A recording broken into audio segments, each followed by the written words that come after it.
Deposit the colors.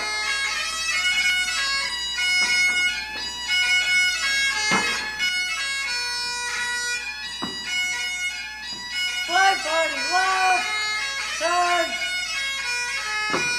Flag party by the left, correct. March.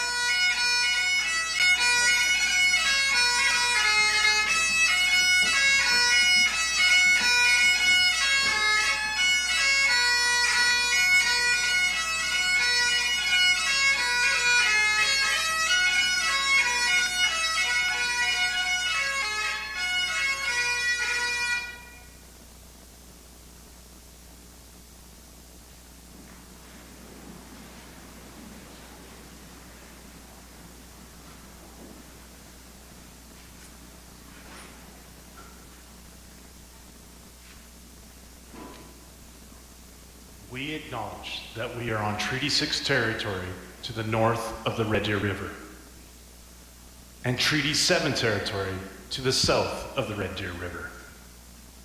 We acknowledge and give thanks to all the many First Nations, Métis, and Inuit whose footsteps have marked these lands for centuries.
Good afternoon.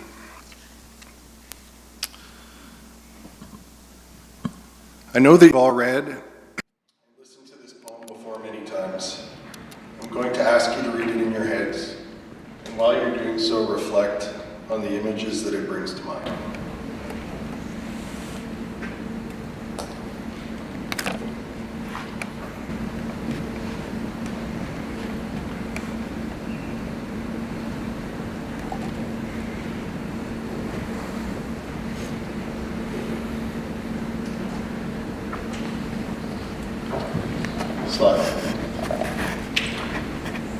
I suspect that many of you thought of family members who served in either of the Great Wars. This is who I think of when I read In Flanders Fields. These are my dad's parents, my granddad and my granny. My granddad served in the Canadian Army during World War II and met my granny at some time when he was in England. They got married, and as a ward bride, she decided to join the RCAF Women's Division. Both my granny and granddad passed away about 10 years ago. I think of them a lot, but especially on Remembrance Day.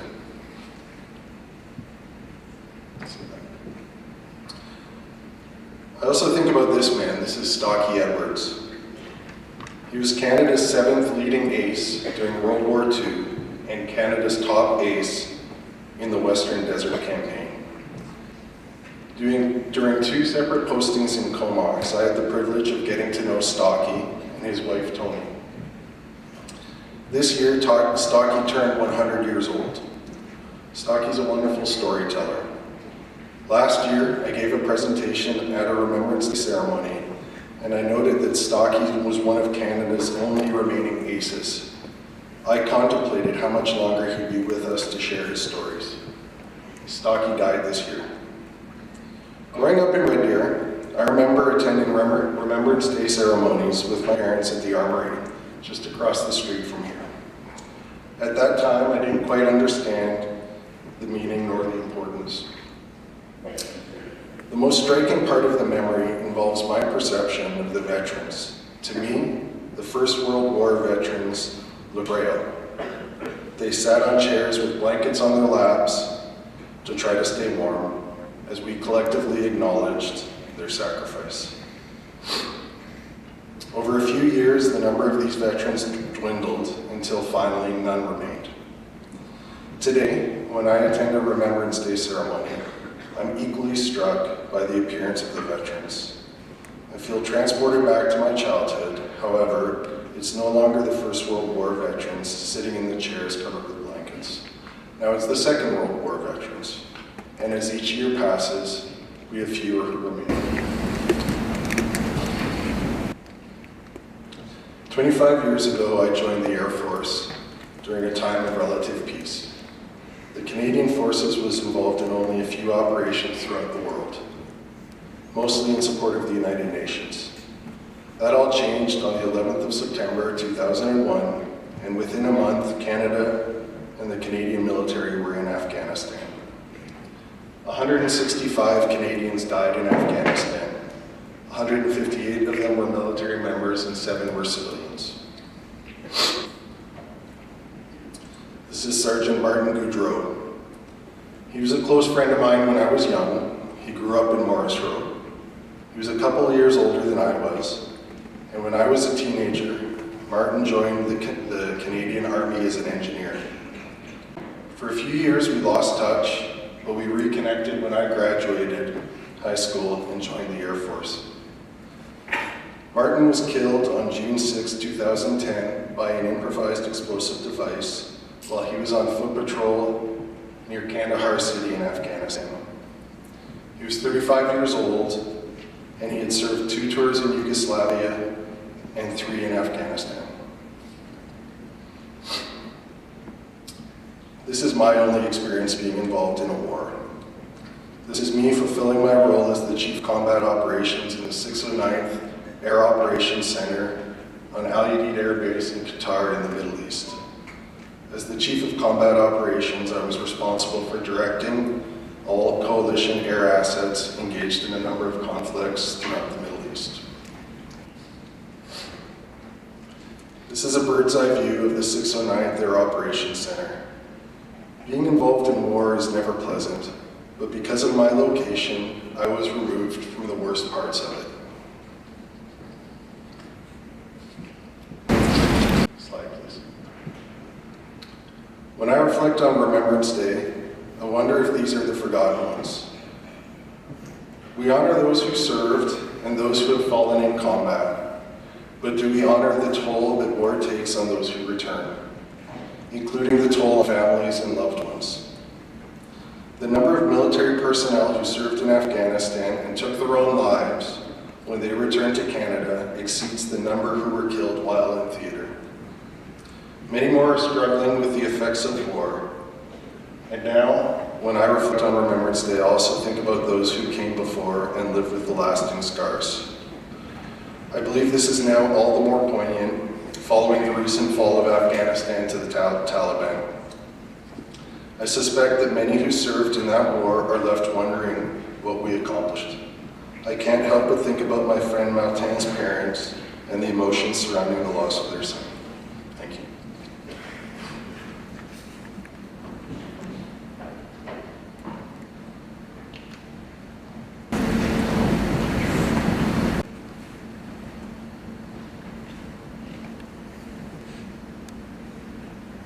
Last night, involved with the Remembrance Day services at Lindsay Thurber High School here.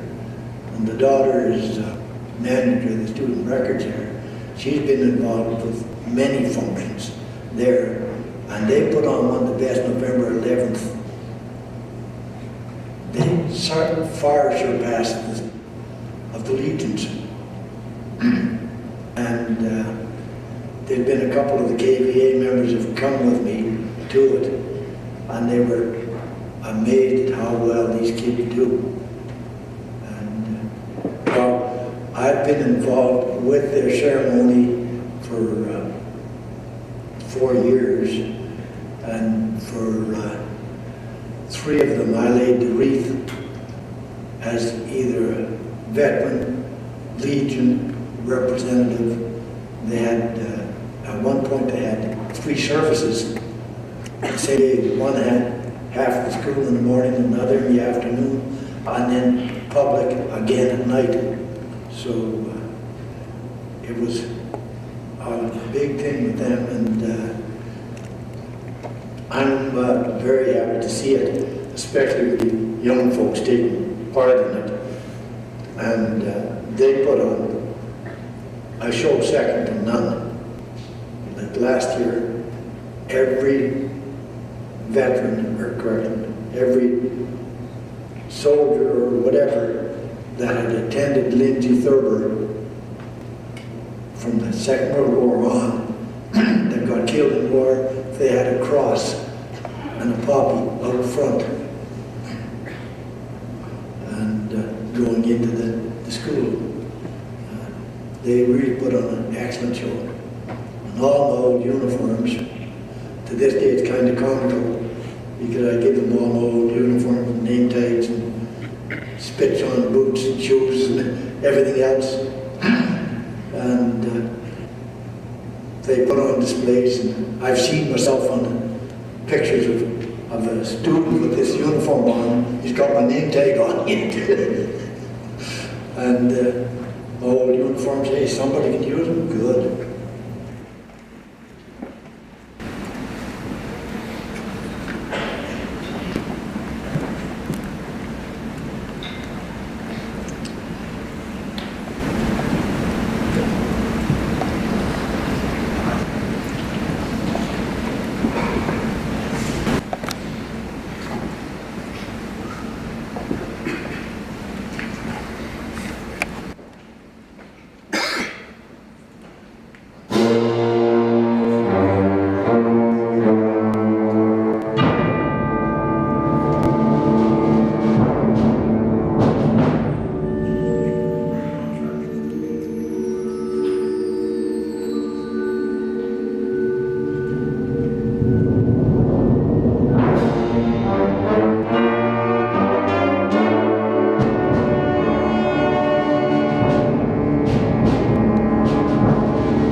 Queen Elizabeth II, the longest-serving British monarch in history, passed away at 97 years old on September 8th of this year. While her time as the Queen was marked by a calm sense of duty, we can see that this was a trait that started long before she ascended the throne. And it was a duty that hundreds of thousands of women shouldered during the Second World War. The future Queen trained and served as a mechanic in the British Women's Auxiliary Territory Service. By stepping up to serve during the war, Princess Elizabeth joined hundreds of thousands of women worldwide who served in all aspects of the war efforts, just as the previous generation of women had done in the First World War. The First and Second World Wars were what your social studies teachers would call total wars. This means that the countries that fought in these wars mobilized all aspects of their society in an effort to win. All economic, human, industrial, educational, scientific, medical, and cultural resources had to focus on victory. Ultimately, this led to these countries, Canada included, amassing the largest armies in human history. Traditional gender roles began to crumble under these new necessities. Women had always been in the workforce. In Canada, Britain, and the United States, this had traditionally been working-class women in low-paying, dangerous, and menial industrial jobs. With millions of men leaving their jobs to enlist in the First World War, even more of these jobs opened up for women. It also meant that women were needed in jobs that they had not traditionally occupied. Women became auxiliary police officers, train engineers, munitions workers, and agricultural laborers. Many of these jobs were incredibly dangerous, both in the short and the long term.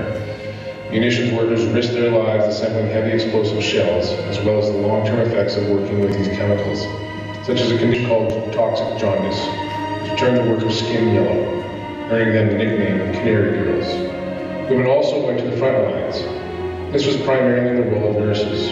More than 2,800 women served with the Canadian Army Medical Corps. Unfortunately, many of the gains made by women in the workplace during the war were lost when men came back looking for work. Nevertheless, when the world once again tumbled into a war in 1939, women were again ready to answer the call. This time, women expanded their roles. While they once again took up positions in factories, civil service, education, policing, and transportation, they also served in the military to an extent that they had never before. From nurses to mechanics, pilots, signals, and communication specialists, women filled roles in all three branches of the armed forces. By the time the war ended in 1945, over 50,000 women had served in the Royal Canadian Navy, Royal Canadian Army, and the Royal Canadian Air Force. Over 100 years after the beginning of the First World War, women continue to make essential contributions to the Canadian Armed Forces. In 2022, men, women, and those who are non-binary and transgendered are welcomed into all elements of the Canadian Armed Forces. We thank them for their service.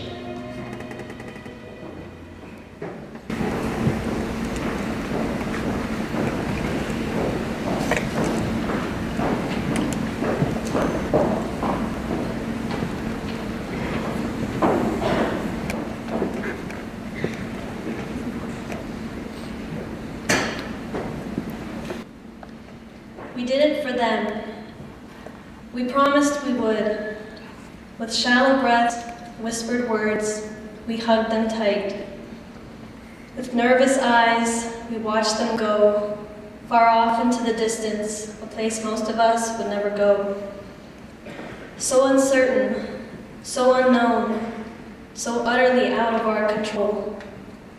But we carried on, waiting for the moment we could do something for our beloved soldiers.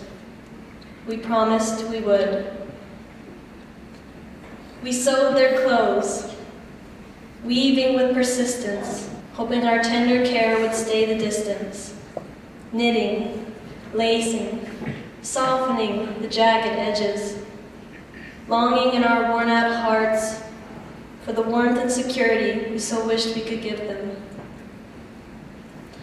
Blurred minutes, blurred hours, but we carried on.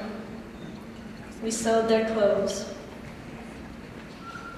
We built their machines, working shoulder to shoulder, long days, long tables, meticulous, demanding, hands never stopping to put together the pieces of their machines, the pieces of our broken hearts. But we carried on. We built their machines. We broke their codes, like underwater currents, moving silently deep in the ocean. We worked where no one could see. Racing minds, making pens fly across thousands of sheets of paper. Paper weighted with the lives of our beloved soldiers, hidden deep somewhere in the lines of ink. Working tirelessly, stuck endlessly behind machine and paper. But we carried on, like currents that calm the raging surface of the water.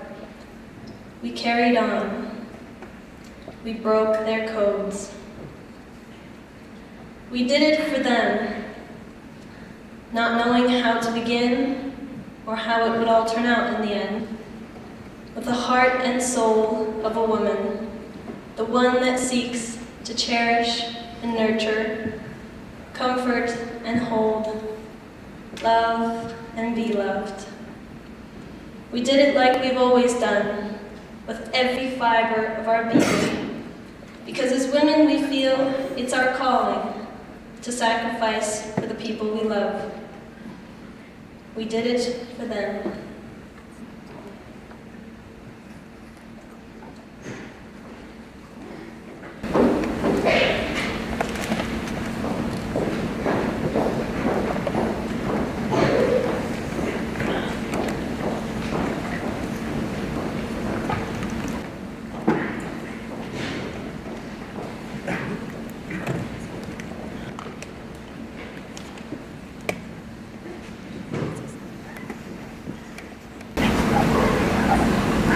My name is CJ Purdy. I'm Thurber's 2022-2023 Student Body President, and today I want to take an opportunity to tell you about Thurber's Memorial Wall. We have all walked past this wall daily, and many of us don't know anything about its significance and connection to our school. Did you know that Lindsay Thurber has historical roots in the Canadian Forces? Parts of our school have been used as a training facility for military personnel in the past. This large framed list of handwritten names represents students from Red Deer High School that volunteered for active service in Canada's fighting forces.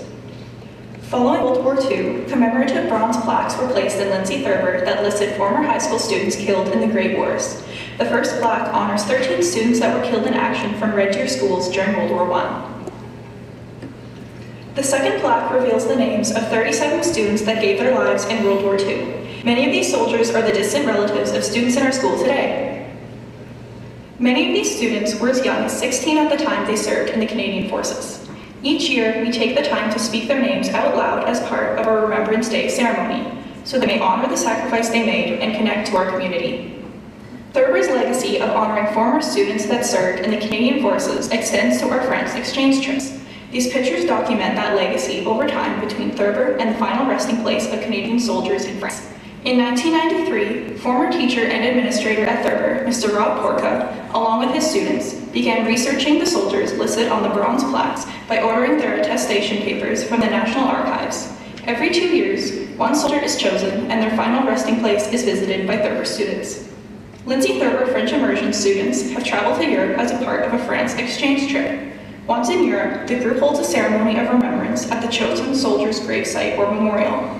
A small plaque is left at the gravesite to mark the school's visit. Upon the student's return to Red Deer, a framed photo of the gravesite, soldier, and student is added to the memorial wall. The project continues to this day after 30 years.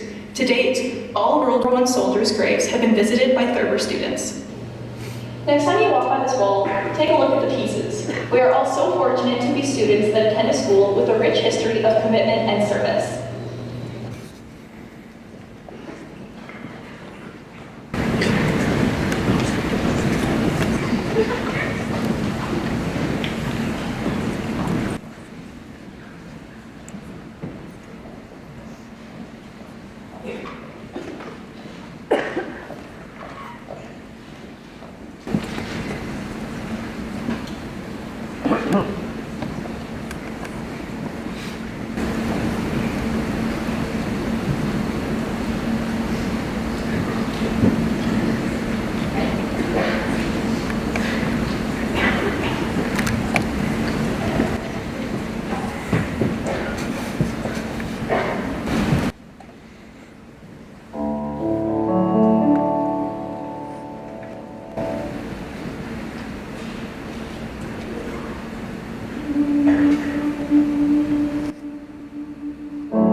Many of the other poems could only be applied to the author. They're in fact poems about the author.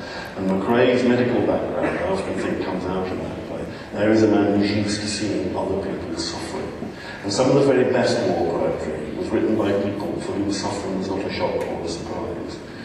McRae, I think, fits very firmly into that category. He's writing a poem for all the young men that he's seen through his rescue stations. He's not writing it for himself. In Flanders Fields by John McRae. In Flanders Fields the poppies blow, between the crosses, row on row, that mark our place, and in the sky the larks, still bravely singing, fly, scarce heard amid the guns below. We are the dead. Short days ago we lived, felt dawn, saw sunsets glow, loved and were loved, and now we lie in Flanders Fields.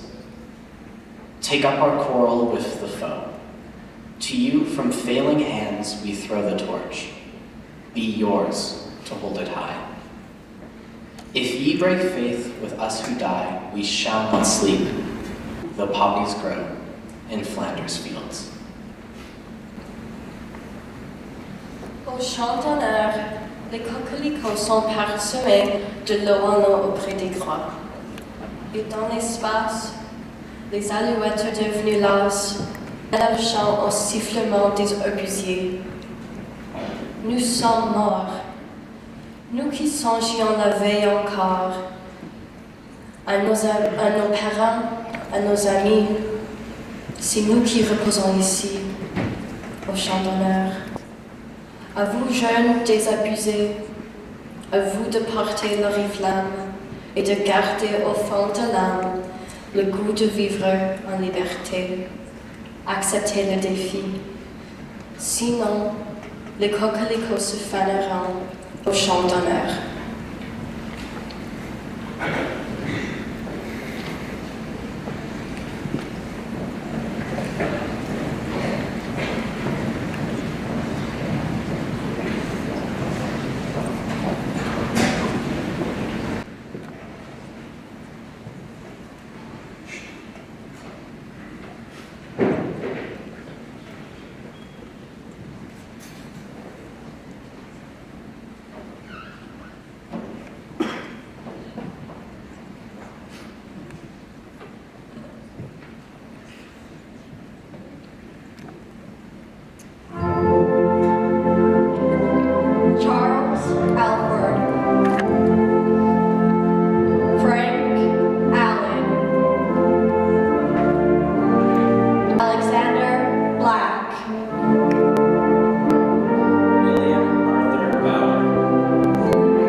Thank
you.